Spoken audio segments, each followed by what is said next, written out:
Hello everyone.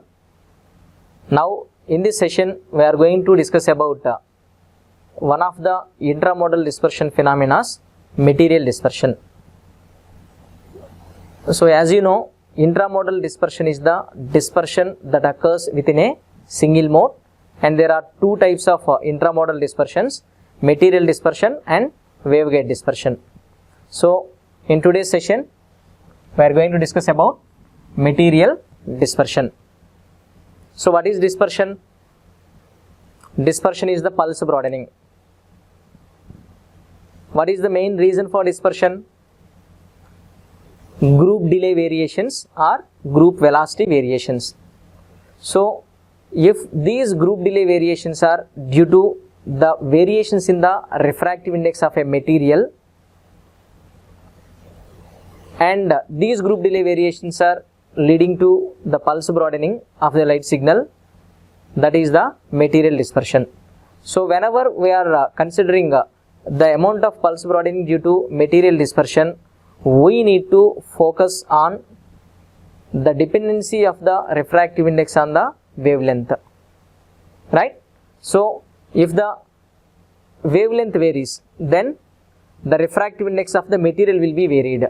If the refractive index of the material varies, then the group delay of the light signal will be varied, and if the group delay of the light signal is varying, that will lead to the pulse broadening, that is nothing but the dispersion. So basically here the dispersion is mainly because of the variations in the material composition. So that's why we are calling this by the name material dispersion, right?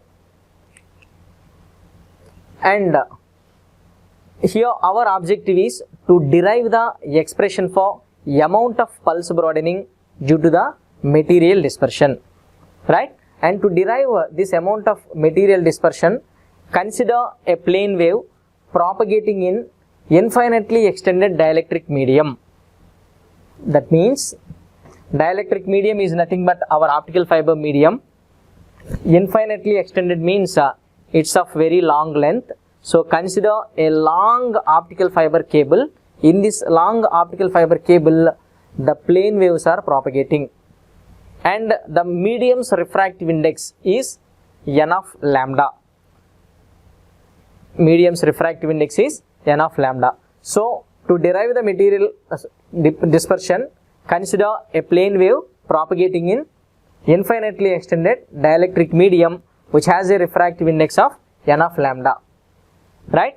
And if you consider the optical fiber cable of refractive index n of lambda, the propagation constant of light will be beta. Propagation constant of light in free space, that is equal to 2 pi by lambda, and the propagation constant of light in the fiber medium, that is depending on the refractive index of the fiber medium. So the refractive index of the fiber medium is n of lambda, propagation constant of light in free space is k, which is equal to 2 pi by lambda, and the propagation constant of light in the fiber medium is denoted by beta, and that beta is equal to 2 pi by lambda into n of lambda. So here the propagation constant of light in the fiber medium, beta, is equal to 2 pi by lambda into n of lambda. That means the propagation constant is depending on the refractive index of the fiber medium, right? And in the previous discussions already we derived the expression for group delay, and you know the basic expression for group delay, tau z is equal to minus lambda square L by 2 pi c d beta by d lambda. Tau z is equal to, group delay tau z is equal to minus lambda square L by 2 pi c d beta by d lambda. And also to determine the amount of pulse broadening due to material dispersion, 3 steps are involved. In the first step we need to calculate group delay, and in the second step we need to calculate group delay variations, and in the third step we need to calculate amount of the pulse broadening. 3 steps are involved. So we will see step by step, right? In step 1 we need to calculate the amount of group delay. So group delay tau z is equal to minus lambda square L by 2 pi c d beta by d lambda, and here beta is equal to, what is the beta value? Beta is equal to 2 pi by lambda into n of lambda, and you substitute this beta value in this expression, then you will get the group delay due to material dispersion tau mat is equal to minus lambda square L by 2 pi c d by d lambda of 2 pi by lambda into n of lambda. So upon simplification of this expression, you will get tau mat value is equal to L by c into n of lambda minus lambda into dn of lambda by d lambda, right? So upon differentiating this equation, finally you will get the expression as tau mat is equal to L by c n of lambda minus lambda into d by d lambda of n of lambda. Of course, the refractive index n is a function of wavelength. Instead of representing n of lambda, simply I have written as n, right? Even though I didn't specify n as a function of lambda, of course this is a function of wavelength. So group delay due to material dispersion tau mat is equal to L by c into n minus lambda into d by d lambda of n, right? So in the first step we calculate the group delay, and in step 2 we need to calculate group delay variations. How do you calculate group delay variations? Just by differentiating this tau mat with respect to lambda, you will get the group delay variations. So focus on step 2. In step 2 we are going to find the group delay variations. So for that, just you differentiate the group delay with respect to the wavelength. So group delay variation is equal to modulus of d tau mat by d lambda, right?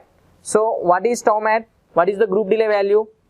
So that group delay is equal to L by c into n minus lambda dn by d lambda. Substitute this tau mat value in this expression, then the expression will be L by c modulus of d by d lambda of n minus lambda into dn by d lambda, right? And solve this differentiation. So this is dn by d lambda minus, this is the differentiation of uv formula, differentiation of uv, that is u into dv plus v into du. According to that, you simplify that one, then finally you will get the value as L by c into modulus of minus lambda d square n by d lambda square, right? So here you will get the group delay variation. That is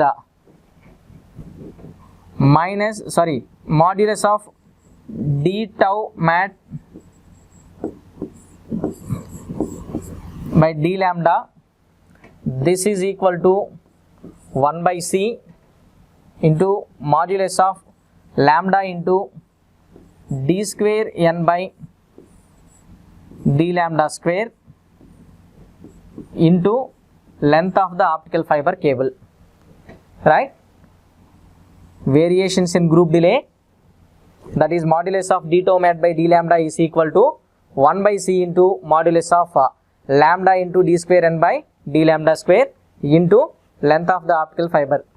So here this expression 1 by c modulus of lambda into d square n by d lambda square, it is called as the material dispersion parameter d mat, and this is also called as a group velocity dispersion parameter, right? So the group delay variations is given by modulus of d tau mat by d lambda. This is equal to d mat into L, where d mat is the material dispersion parameter and L is the length of the optical fiber cable, right? So this is about the second step. So after finding out the group delay variations, in the next step, we are going to find out the amount of the dispersion or the amount of the pulse broadening, right? Just by multiplying these group delay variations with spectral width of the source, we can get the pulse broadening. So what is the spectral width of the source? Suppose consider an optical source, maybe either LED or laser diode, right? From that source, so many light rays with different wavelengths will be generated, right? So the range of wavelengths